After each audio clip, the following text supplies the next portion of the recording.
JNU, BHU, Jamia, इस तरह की यूनिवर्सिटीज़ के बारे में आप जानते हैं और ये भी जानते हैं कि वो उनका रेपुटेशन क्या है।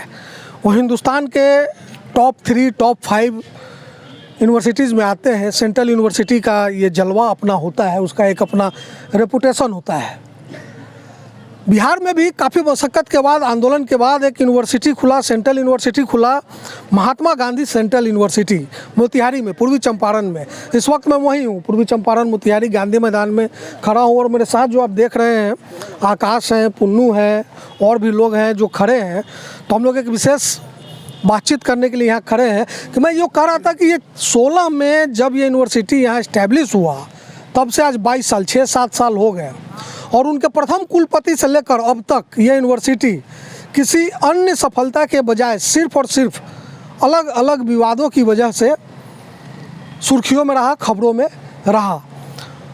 चाहे अरविंद अग्रवाल VC जो थे उनका मामला हो, संजय यादव प्रोफेसर की पिटाई का मामला हो और भी इस तरह के तमाम मामले थे, बाथरूम और किचन में डिपार्टमेंट खोलने का मामला हो।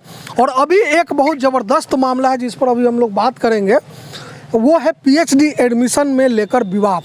वो क्या है विवाद, क्या है पूरा मामला, ये बताएंगे आकाश जो खुद सेंट्रल यूनिवर्सिटी में मीडिया स्टडीज़ के छात्र हैं, पुन्नू ये भी ये बिहार यूनिवर्सिटी के छात्र हैं और ये लोग छात्र नेता हैं, जन अधिकार पार्टी से जुड़े हैं। जन अधिकार पार्टी के आप छात्र अध्यक्ष हैं, छात्र जिलाध्यक्ष हैं और आप छात्र नेता हैं जिला छात्र जाप का ही है ना।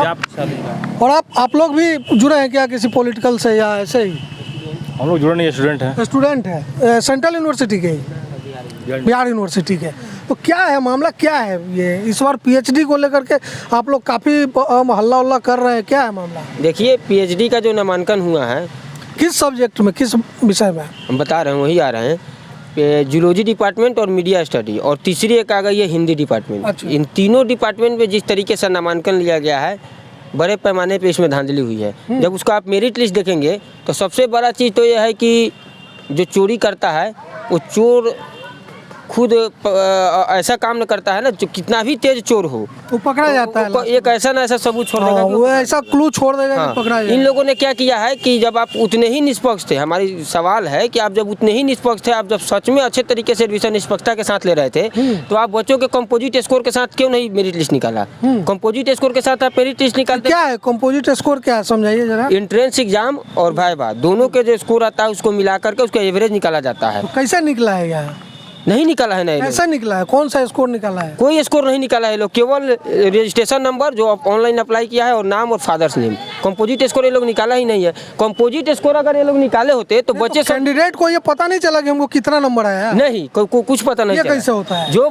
जो बच्चे एंट्रेंस एग्जाम में कम नंबर लाते हैं वो वाइवा में बहुत टॉपर हो जाएंगे, और जो बच्चे एंट्रेंस में नहीं वो ठीक है, वो मान लिए, लेकिन जो रिजल्ट फाइनल सिलेक्शन हुआ तो उनको तो पता चला होगा कि हमको कितना नंबर आया है। नहीं, उनको कोई पता नहीं चल पाया है। उसमें आपको वही ना करे, कंपोजिट स्कोर की बात ही नहीं हुई है।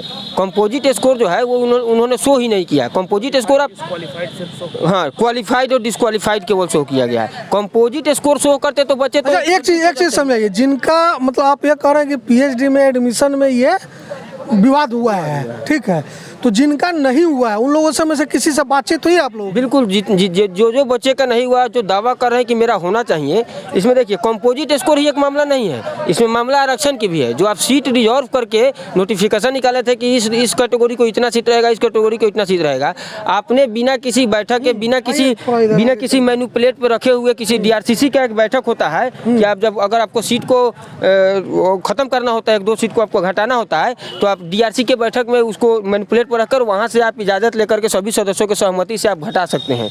लेकिन जब आप उस बैठक में उस बात को नहीं रखते, केवल आप मनमाने तरीके से, जो HOD लोग हैं तीनों विभाग के, ये लोग अपने से मनमाने तरीके से सीट को घटा देना है। एक चीज़ बताइए, आप खुद सेंट्रल यूनिवर्सिटी में पढ़ाई कर रहे हैं और ये इतना आवाज़ उठा रहे हैं, डर नहीं लगता है? डर क्या चीज़ का है? अगर गलत के खिलाफ आवाज़ उठाना गुनाह है तो हम गुनहगार हैं। अच्छा, तो पूरा एकदम देखिए, पूरा एकदम गलत के खिलाफ। लेकिन आजकल आमतौर पर लोग डरते हैं, लेकिन ये लोग नहीं डर रहे हैं, ये भी एक अच्छी बात है। आप बताइए पुन्नू सिंह, क्या मतलब इन्होंने जो बताया, एक मुद्दा ये उठा कि स्कोर जो है वो ऑनेस्टली, ट्रांसपेरेंटली सामने नहीं लाया गया, इनका कहना है। आप इसका उसमें? प्रमाण ये है कि स्कोर सामने नहीं आया। जिस बच्चा का एडमिशन, जिस लड़का का एडमिशन, जिस लड़की का एडमिशन नहीं हुआ, वो लड़की हम लोगों से मिली, वो उन्होंने अपना किस विषय का? मतलब जो पीएचडी में किया गया है, मतलब मीडिया विभाग में, चाहे जो भी विभाग में, हिंदी विभाग में किया गया, वो अपना नंबर दिखाई, तो उसका 68 नंबर था। और जिसका एडमिशन हो गया है, हमने उसका प्रमाण निकाला। मतलब ये समझ में नहीं आया, नंबर पता नहीं चला, फिर नंबर दिखाई। तो नंबर, जैसे कि आपका नंबर किसी सब्जेक्ट में 50 नंबर है, इनका 68 नंबर है, तो इनका 50 नंबर वाला आपका एडमिशन हो चुका है, 68 वाला को छांट दिया गया था। किस बेसिस पर छांट दिया गया? वो लोग अपने मनमानी से किया है। और सभी एचओडी और पूरा विश्वविद्यालय प्रशासन की मिली भगत से हुआ है।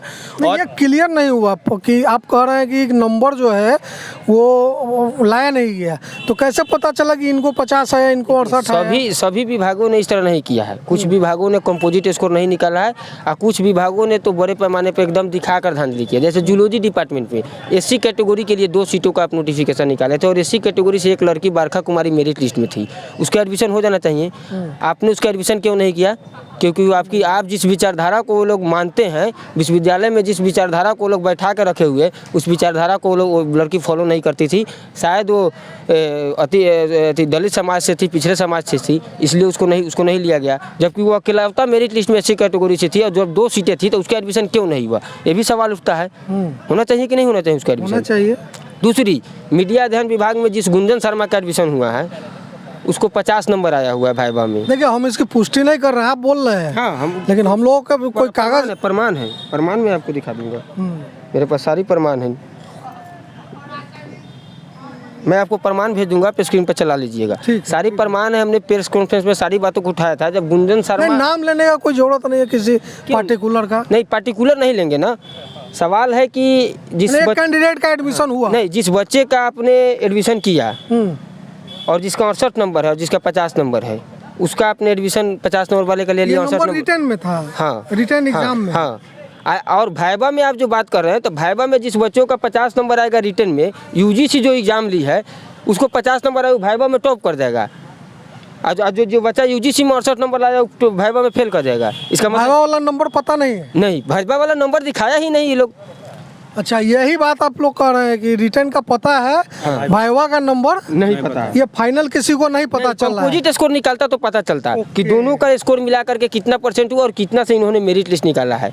दूसरी, हिंदी डिपार्टमेंट की जो कल मामला आई है, जिसमें 82 नंबर वाले बच्चों को वेटिंग लिस्ट में रखा गया है और 62 नंबर और 72 नंबर वाले बच्चों को फाइनल मेरिट लिस्ट में जगह दिया गया है। ये धांधली नहीं है तो क्या है?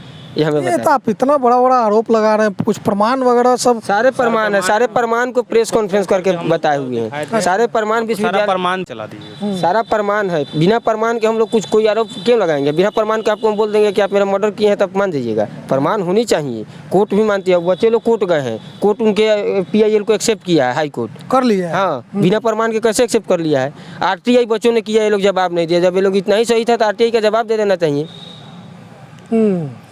और इस सभी मुद्दों पर हम लोग निष्पक्ष जांच चाहते हैं, और जांच अभी नहीं हो पाएगा जब तक ये तीनों HOD बर्खास्त नहीं होगा, तब तक सही जांच नहीं हो सकता। क्योंकि जब तक वो अपने पद पे रहेंगे तब तक सही जांच हो नहीं जांच कौन करेगा? यूनिवर्सिटी ही करेगा? हम चाहते हैं कि जब तक जांच हो तब तक तीनों HOD को उनके पद से हटा दिया जाए, क्योंकि ये लोग जब तक HOD के पद पर रहेंगे। नहीं, आप कौन, आप क्यों चाहते हैं? ये भी तो निष्पक्ष जांच क्यों? नहीं, आपका कहने से मैं बता रहा हूँ ना क्यों। ये लोग बैठकर लिपापोती करने का काम किया है। मैं आपको बताता हूँ, मीडिया अध्ययन विभाग के HOD का और जो भाईबा का एक्सपर्ट आया था उसके मेल को जाँच कराई कि ये लोग मेल क्या खेल खेला है।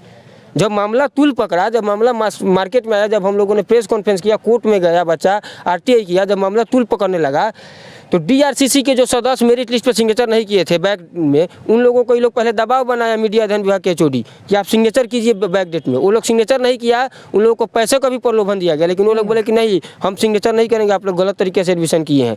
तो अब इन्होंने क्या किया, अपने बचने के लिए एक नई मेरिट लिस्ट बनाया। उस मेरिट लिस्ट को एक्सपर्ट के पास भेजा है मेल के माध्यम से, और एक्सपर्ट सिग्नेचर करके अपना मेल के माध्यम से एक चीज समझाइए हम जांचा कि इनका और बच्चों का भी, उन बच्चों से भी जिनका एडमिशन नहीं हुआ है, उनसे भी हम कोशिश करेंगे कि बातचीत करें, उनका पक्ष भी ले। कुल मिला के ये समझ में आता है जो इन्होंने कहा कि धांधली हुई है नंबर को लेकर के।